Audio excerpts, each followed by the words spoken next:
Assalamualaikum warahmatullahi wabarakatuh. I'm Noralia Rigaro Pazaulan Bais 2B. Now, I'm going to discuss the topic that was assigned to me, which is the Mahdiyah. The Mahdi state, also known as Mahdi Sudan, the Sudanese Mahdiyah was a state based on a religious and political movement launched in 1881 by Muhammad Ahmad bin Abdullah, later Muhammad al-Mahdi, against the Khindivate of Egypt, which had ruled the Sudan since 1821. So, ang Mahdi state ay kilala bilang Mahdi Sudan or Sudanese Mahdiyah na pinamumunuan ni Muhammad Ahmad bin Abdullah. Laban sa Khindivate of Egypt, ito'y nangyari sa Sudan mula noong 1821.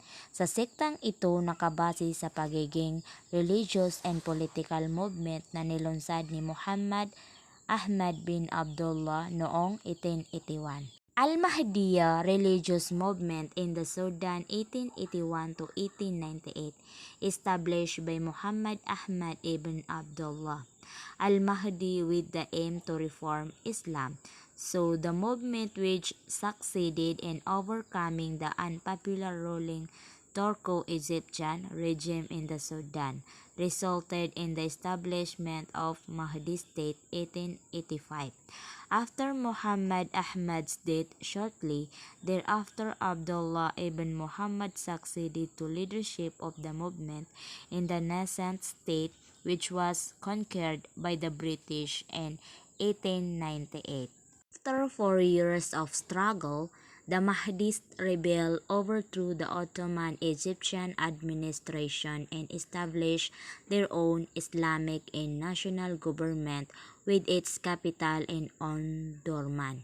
Those from the Mahdist government maintained sovereignty and control over the Sudanese territories until existence was terminated by the Anglo-Egyptian forces in 1898. Pagkatapos ng 4 years of struggle, gi-establish ang Islamic and national government sa ilalim ng Ottoman Egyptian administration. So ang kapital ng Mahdist ay tinatawag na Omdurman. Sa pamumuno ng Mahdist government, na kontrol nila ang teritoryo ng Sudan at hanggang sa ang namuno ay Anglo-Egyptian forces noong 1998. So this is one of the flags of the Mahdi movement. Most Mahdist flags varied in color but were similar to this one in their style. So, ito na ang kanilang mapa. So, the Mahdi Sudan's approximate territory in 1894, yung light green, and approximate maximum limits, dark green. So, ito ang kanyang historical era.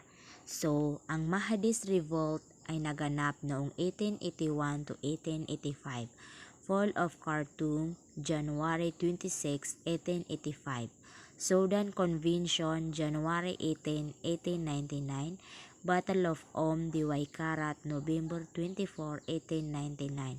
Fall of Sanin Hussein's holdout, 1909. Tal Omdurman, common language, Arabic language of Sudan.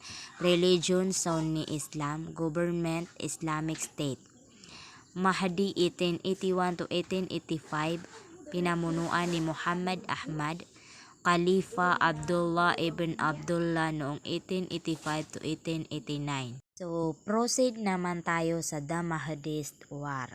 So, naganap ang digmaan sa Mahdiyah noong 1881. Sudanese Muslims supported the uprising for independence in South Egypt.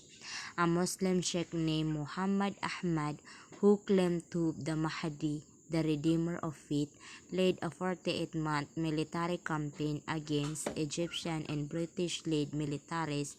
It was the time of revitalizing Islam.